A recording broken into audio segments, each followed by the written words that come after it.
Well, despite some annoyingly anthropomorphic animals, DC has some solid books this week, and one in particular that Christians, I think, can learn something from, or at least be reminded of something valuable in.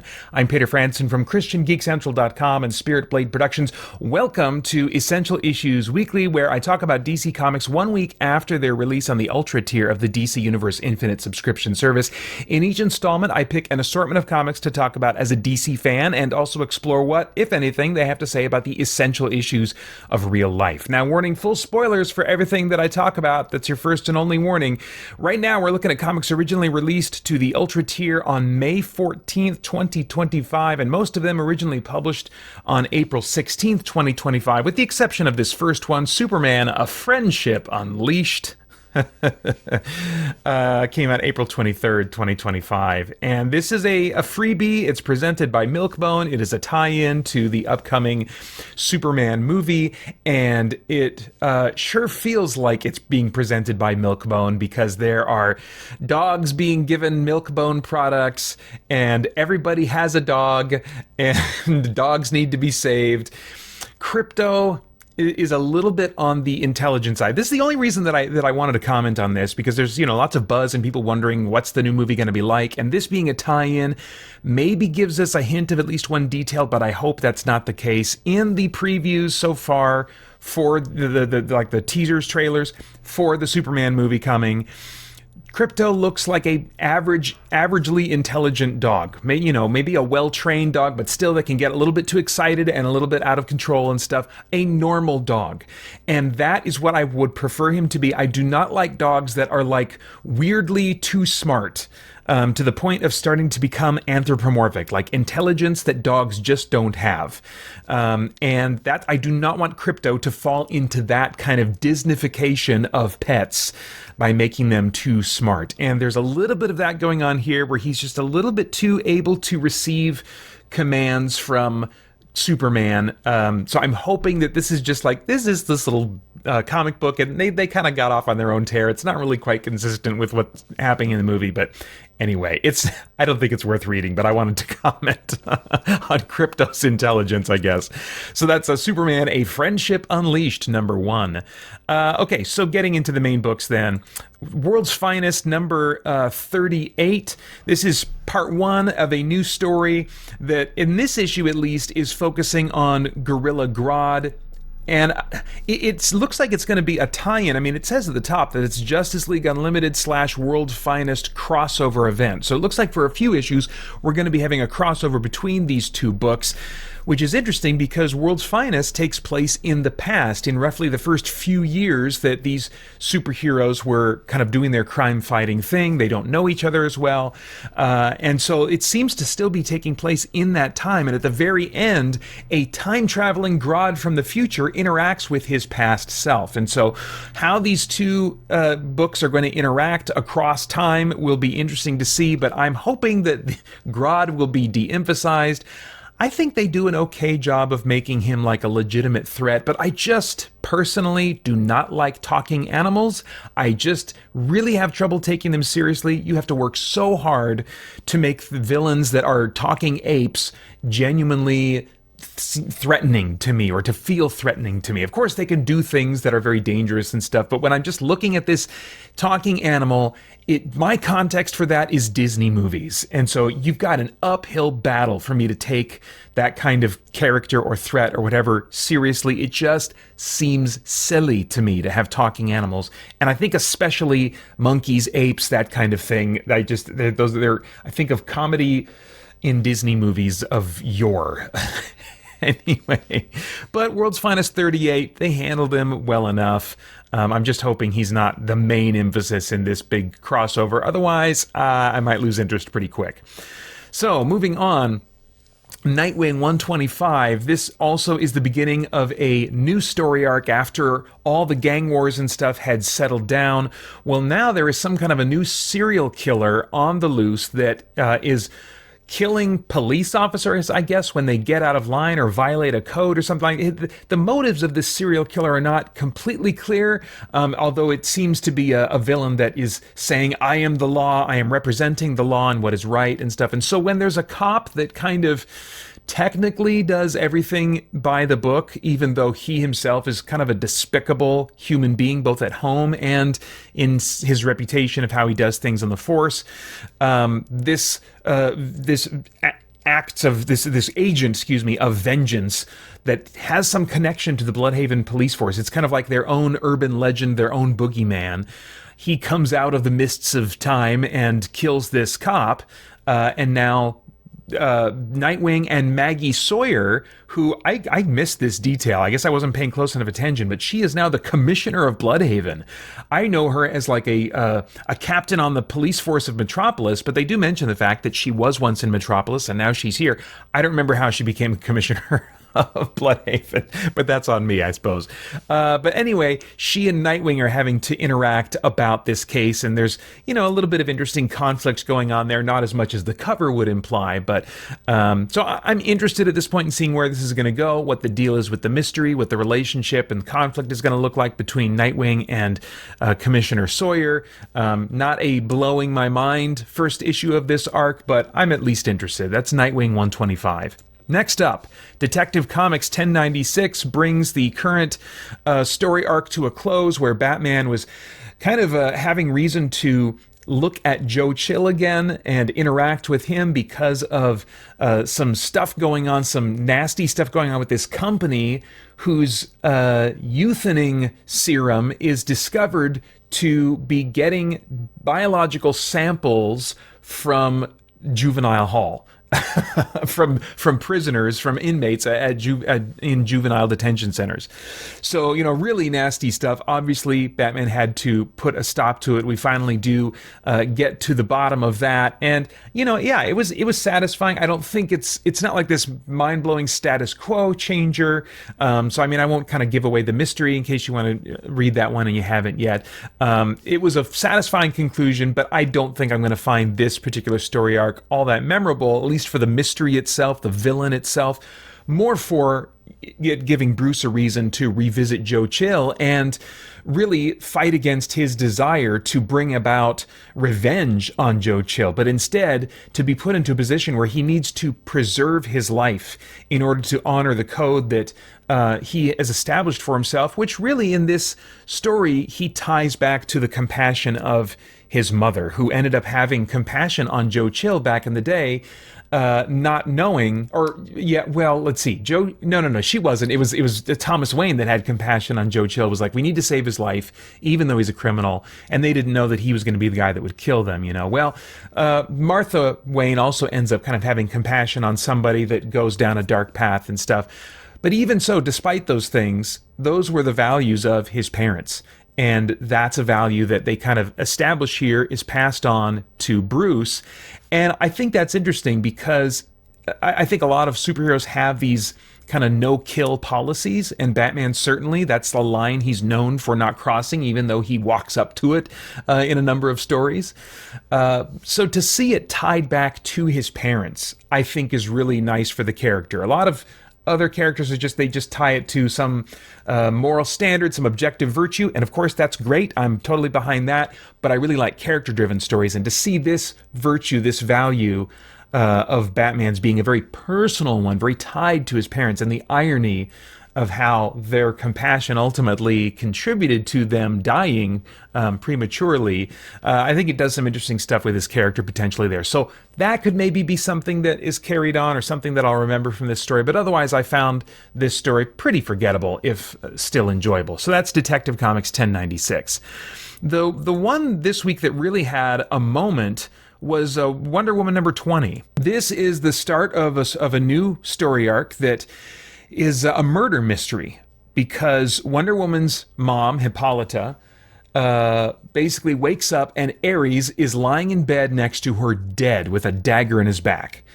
And she is, of course, the primary suspect, has wanted to see him dead for years. Why she's waking up in bed with him is like a complete mystery. She just wakes up, there he is, and he's dead.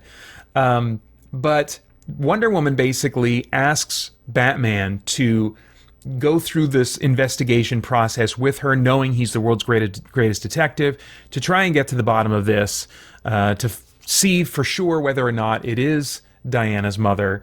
And so the interesting moment that it creates is that Wonder Woman, as she is taking Bruce to meet these different gods and question them, their character and their lack of virtue really comes to the surface, and her really disgust with the pantheon that she kind of springs out of really comes to the surface. And so there's a sense in which Diana is a person who, I think she parallels in some ways a person who was once religious, maybe perhaps Christian. I mean, not in her case would be Christian. I'm just thinking of what the parallel would be. But sees hypocrisy in the leadership or among other believers and stuff, and is just jaded by that and is disgusted by the whole thing. I don't know if that's maybe a parallel there or not, but anyway, she basically ends up in a brief conversation with Bruce on the subject of religion, of faith, of gods, and that really stood out to me. Let me jump to it here. So they're in the Batmobile together, and he says, "How far is it?" And she says, "Just keep driving to, wherever they're going for the next person to talk to." And he says, "This road dead ends in a mile. Keep driving means going into the Gotham River." And she says, "You have faith or you don't."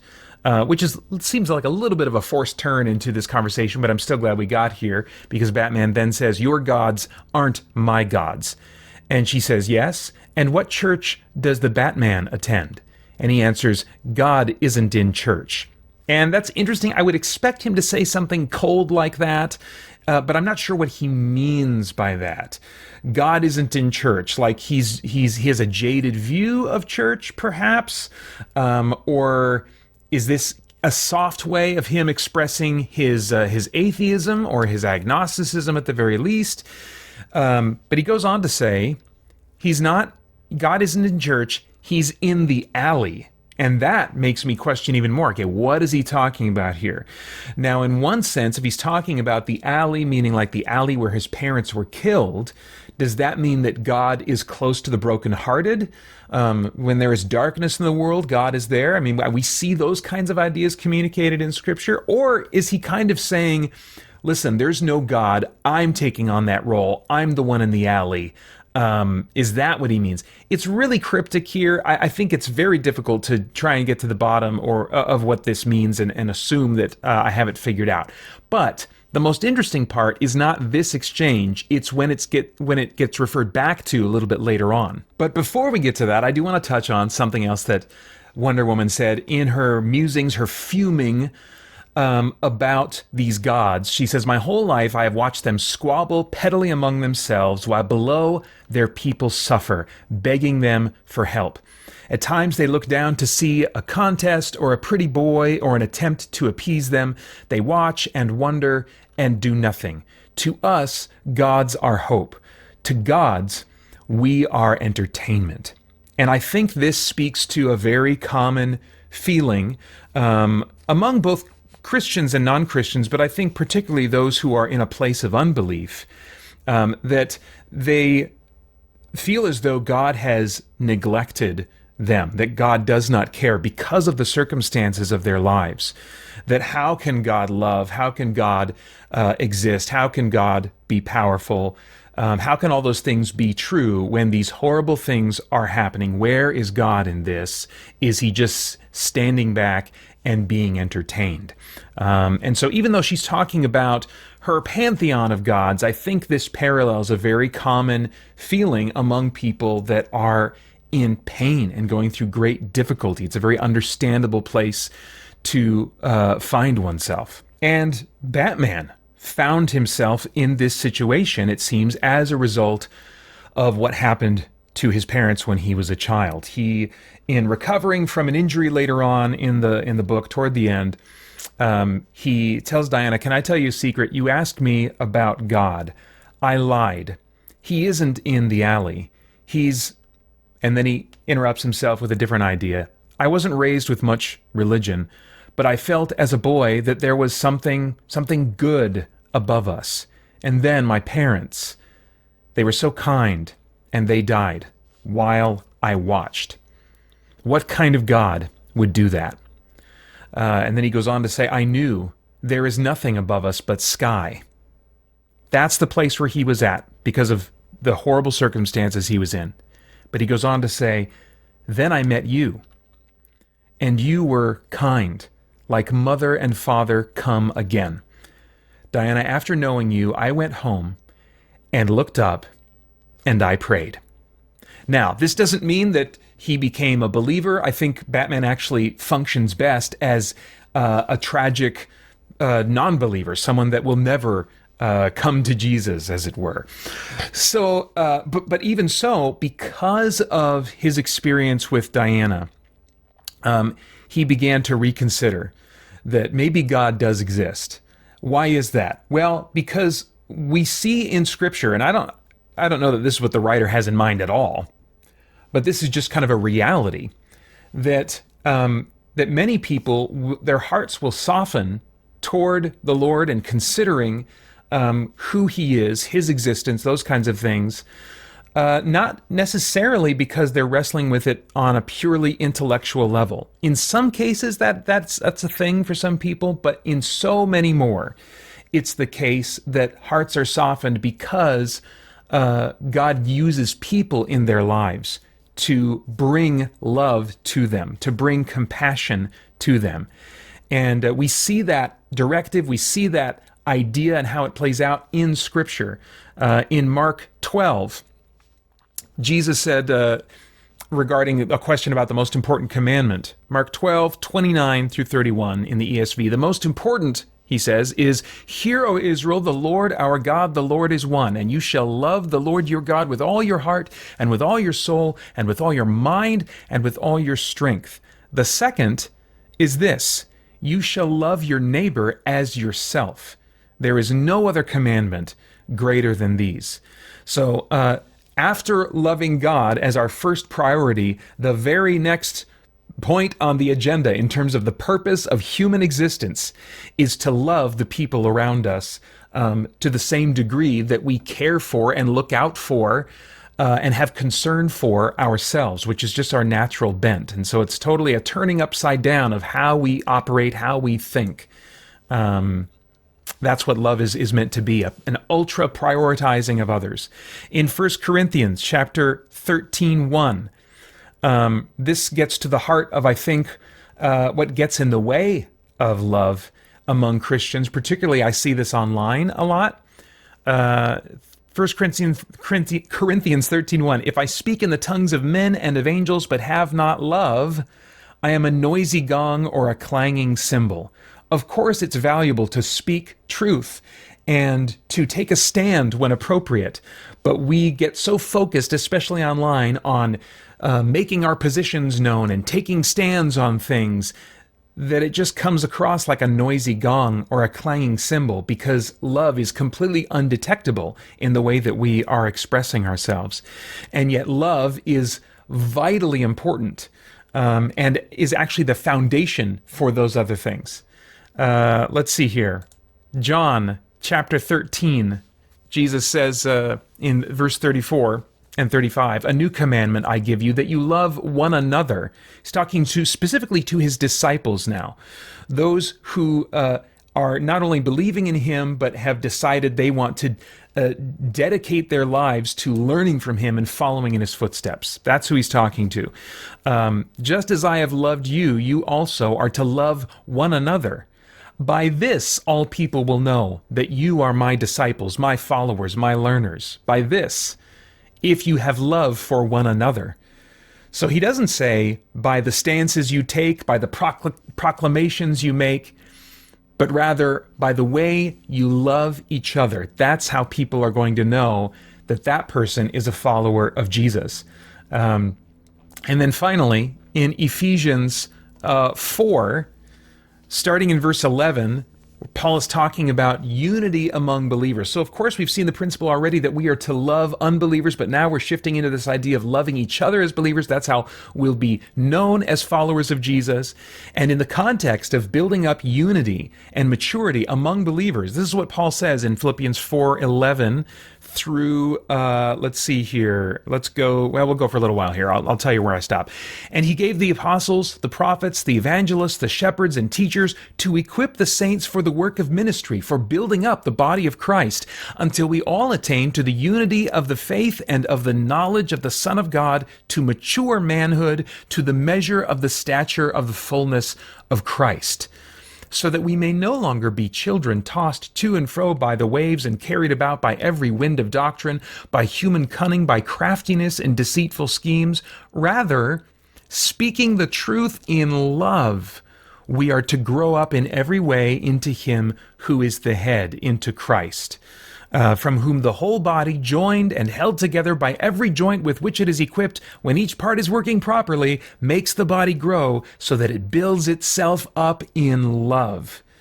And so, as we are seeking to help other Christians, to even correct other Christians, to speak truth to other Christians, it has to be done in the context of love. And if that love is undetectable, then it's failing here. It's failing what we're called to here. We tend to think of truth and love as two ends of a spectrum, but no, they are meant to be at play simultaneously in full, speaking the truth in love. That is how we help spur each other on, encourage each other, correct each other as believers. And that is how people see that we are followers of Jesus. And that is what so often softens people's hearts, as I think the situation between Wonder Woman and Batman illustrates. Of course, this is fiction, but this is mirroring a very common experience, that people will reconsider their thoughts about God when someone in their life that is representing God is kind and loving and compassionate and caring toward them. So anyway, of course, in light of all of that, my weekly ring selection is the Star Sapphire, not Violet.